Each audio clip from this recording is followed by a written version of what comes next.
கண்ணில் கனவாக நீ கலையாதடி மறையாமலே நீ நிற்பாயா கலையாதடி மறையாமலே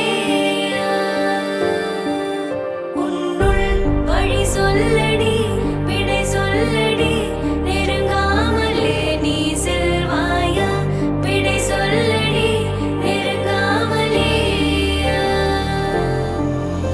இதழ்கள் சொல்லுமே என்றால் கூட நீ சொல்வாய் இமைகள் மெய் சொல்லுமே உன் பார்வை போதுமே நெஞ்சம் தடுமாறுதே நீதான் தேவையின் மயிலிறகே கொஞ்சம் தடுமாறுதே நீ என் பாதையே.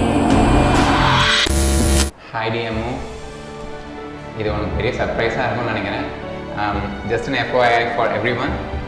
அம்மாவோட தம்பி, but she is more like a mother to me.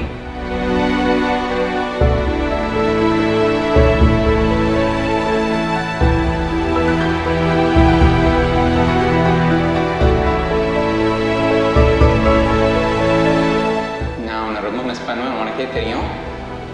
அதே மாதிரி இன்னொன்று மிஸ் பண்ணுவேன், அதுவும் என்னென்னு உனக்கு நல்லா தெரியும். அது உன்னோட தலிகை. என்கிட்டேருந்து கிடைக்க போகிற பெரிய விடுதலை வாங்க என்னென்னா என்னோட ரொட்டீன் தலிகை. உன்கிட்டேருந்து நான் மிஸ் பண்ண போகிறது என்னென்னா உன்னோட விதவிதமான தலிகை. அத்தனை பேருக்கு கிடைக்க போகிற சர்ப்ரைஸ் கிஃப்ட் என்னென்னா டெய்லி ஏதோ ஒரு புது தலிகை கிடைக்க போகிறது. கிட்டத்தட்ட ரொம்ப வருஷம் கழித்து கொஞ்ச நாள் கொஞ்சம் மாதம் தள்ளி இருக்க போகிறேன்னா அது first time, probably the first time இப்போ தான் அப்படி இருக்கும்னு நினைக்கிறேன். இது வரைக்கும் நான் உன்னை நல்லா பார்த்துட்டேன், நீ என்ன நல்லா பார்த்துட்ட. இதுக்கப்புறமா நீ வேறு வீட்டுக்கு போக போகிற, துபாய் போக போகிற, அங்கே உன்னை அத்திம்பேர் பார்த்துப்பாருன்னு நினைக்கிறேன். நான் எப்படி பார்த்துட்டேனோ அதை விட அத்திம்பேர் உன்னை நல்லபடியாக பார்த்துக்கணுன்னு நான் விரும்புகிறேன். So this is a kind request அத்திம்பேர் ஃப்ரம் மை சைட். அம்மாவை ரொம்ப நல்லா பார்த்துக்கோங்க. அம்மாவும் நானும் ரொம்ப நல்லா பார்த்துக்கிறோம் அம்மாவை இது வரைக்கும். இதுக்கப்புறம் நீங்கள் அவளை நல்லா பார்த்துப்பீங்கன்னு நான் நம்புகிறேன். அம்மாவும் நல்லா படிப்பாங்க, எந்த ஒரு விஷயம் பர்ஃபெக்டாக நடந்துக்குவாங்க. ஆச்சாரம் நல்லா எல்லா விஷயத்துலையும் ஆச்சாரம் நிறைய பார்ப்பாங்க.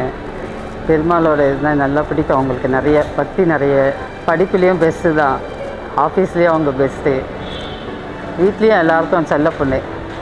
அம்மா எல்லாத்துலேயுமே அவங்க பெஸ்ட்டாக தான் இருப்பாங்க. அதே மாதிரி அவங்க மாமியார் ஆற்றுலையும் நல்லபடியாக எல்லாத்தையும் நடந்துக்குவான்ற நம்பிக்கை இருக்குது. 10 ஆண்டு காலம் 100 ஆண்டு காலம் நல்லபடியாக வாழணும், சந்தோஷமாக தீர்க்க சுமங்கலியாக இருக்கணும்.